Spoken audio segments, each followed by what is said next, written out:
और ब्रेक के बाद आप सभी दर्शकों का अन्नदाता में एक बार फिर से स्वागत है।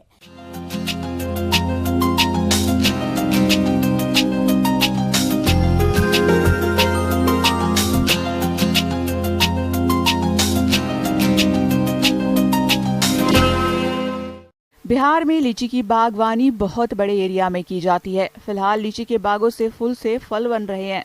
साथ ही इस समय बागों के कुछ कार्यों को करने की जरूरत पड़ती है, जैसे कि कीटों का प्रकोप, सिंचाई प्रबंधन आदि। तो बागवान भाई इन सभी कार्यों को किस प्रकार से करे, इसकी जानकारी प्राप्त करने के लिए मिलते हैं जिला मधुबनी कृषि विशेषज्ञ राजेश कुमार से।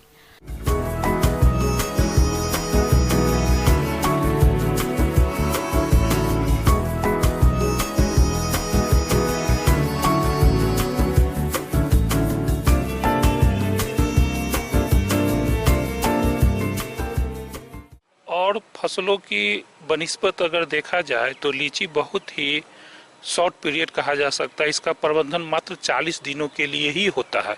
अगर कहा जाए 40 दिन बढ़िया से प्रबंधन आप कर लेते हैं तो उच्च गुणवत्ता युक्त आप फलों की प्राप्ति कर सकते हैं। इसके लिए 3-4 बातों का ध्यान बहुत जरूरी है। पहला कि खेत में नमी हमेशा होनी चाहिए और इसमें हल्की सिंचाई बार बार करनी चाहिए, न कि एक ही बार फ्लडिंग कर देना चाहिए। इसमें सिंचाई करें, जरूर करें और हल्की सिंचाई करें। इसके लिए आपको क्या करना है कि अगर ड्रिप इरिगेशन सिस्टम किए हुए हैं या स्प्रिंकलर सिस्टम या रेन गेन जो भी सिस्टम है, माइक्रो इरिगेशन जिसको बोलते हैं, उस पद्धति को अपनाएंगे तो ज़्यादा ये आपको फायदेमंद होगा। लीची के बाग में फूलों और फलों का झड़ना समस्या है, लेकिन जब अधिक मात्रा में फूल और फल झड़ने लगे तब इसके नियंत्रण पर ध्यान देने की जरूरत होती है। वैसे तो फूल और फल झड़ने के कई कारण हो सकते हैं, लेकिन तापमान में उतार चढ़ाव, हार्मोन्स का संतुलन, पोषक तत्वों की कमी, गलत समय पर सिंचाई, तेज हवाओं और कीड़े व रोगों का प्रकोप मुख्य कारण है।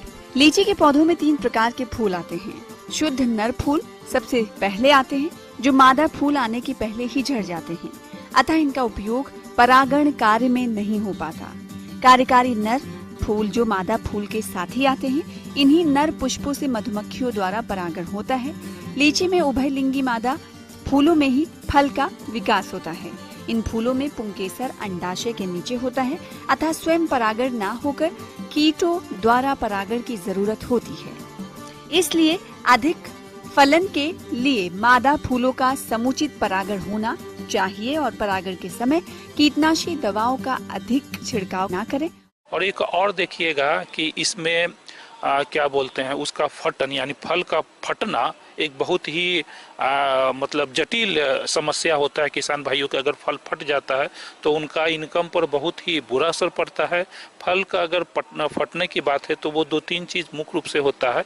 पहला, अगर तापमान में बहुत तेजी से उतार चढ़ाव हो रहा है तो उस समय फल फटने की प्रवृत्ति बहुत ज़्यादा होती है।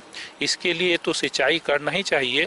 और बोरोन का 4 ग्राम प्रति लीटर पानी के हिसाब से बोरोन का स्प्रे 2 बार जरूर करें, नहीं तो कैल्शियम सल्फेट और बोरोन दोनों का मिक्सर करके भी आप प्रयोग कर सकते हैं, फायदेमंद होगा। लीची के बगीचे में अच्छी फलन एवं उत्तम गुणवत्ता के लिए मंजर आने के संभावित समय से 3 माह पहले पौधों में सिंचाई न करें और अंतर शस्य फसल नहीं लगाएं।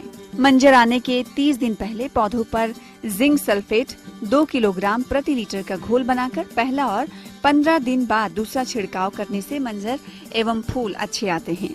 फूल आते समय पौधों पर कीटनाशी दवा का छिड़काव ना करें और बगीचे में पर्याप्त संख्या में मधुमक्खी के छत्ते रखें। फल लगने के 1 सप्ताह बाद NAA 20 मिलीलीटर प्रति लीटर पानी का एक छिड़काव करने से फूलों और फलों को झड़ने से रोका जा सकता है।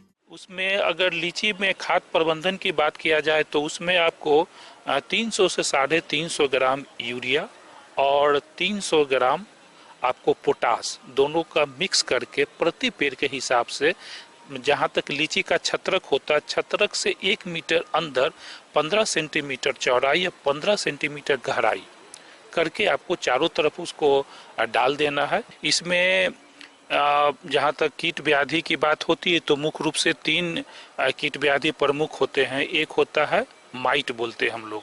ये माइट का जब प्रकोप होता है तो इसकी पत्तियां मखमली टाइप की हो जाते हैं। शुरू में वो 1 या 2 पत्तियों के बीच देखा जाता है और जैसे जैसे इसका प्रकोप बढ़ता है पूरे पत्तियां गुच्छानुमा हो जाता है और ये मखमल के देखने लगते हैं और पूरा गुच्छा रूप में। इसका अगर रोकथाम की बात किया जाए तो डाइकोफोल नाम की एक दवा होती है जो 3 मिलीलीटर प्रति लीटर वाटर के हिसाब से इसका प्रयोग कर सकते हैं। और इसका प्रयोग करने के लिए जब लीची की तुराई हो जाती है, यानी पहला स्प्रे अगर कहा जाए तो सितंबर-अक्टूबर महीना में करना चाहिए और दूसरा स्प्रे इसका जो है वो फरवरी माह में करना चाहिए। इसके अलावा देखते हैं कि लीची में सुंडी रोग बहुत ही मतलब उसका प्रकोप बहुत ज़्यादा देखने को मिलता है। इसको प्रकोप से इस सुंडी का एक खासियत क्या है कि एक फल में सिर्फ एक ही दिखते हैं, ऐसा नहीं है कि बहुत ज़्यादा दिखता है। हर लीची में एक ही वो फल में दिखेगा और इसका प्रकोप जब वर्षा आरंभ हो रही हो उस समय बहुत तेजी से फैलता है। तो इसके लिए आप सिस्टमेटिक इंसेक्टिसाइड का प्रयोग कर सकते हैं। आगे और भी है खेती बाड़ी से जुड़ी बहुत सी रोचक जानकारियां, कहीं नहीं जाइएगा, रुकेंगे एक छोटे से ब्रेक के लिए।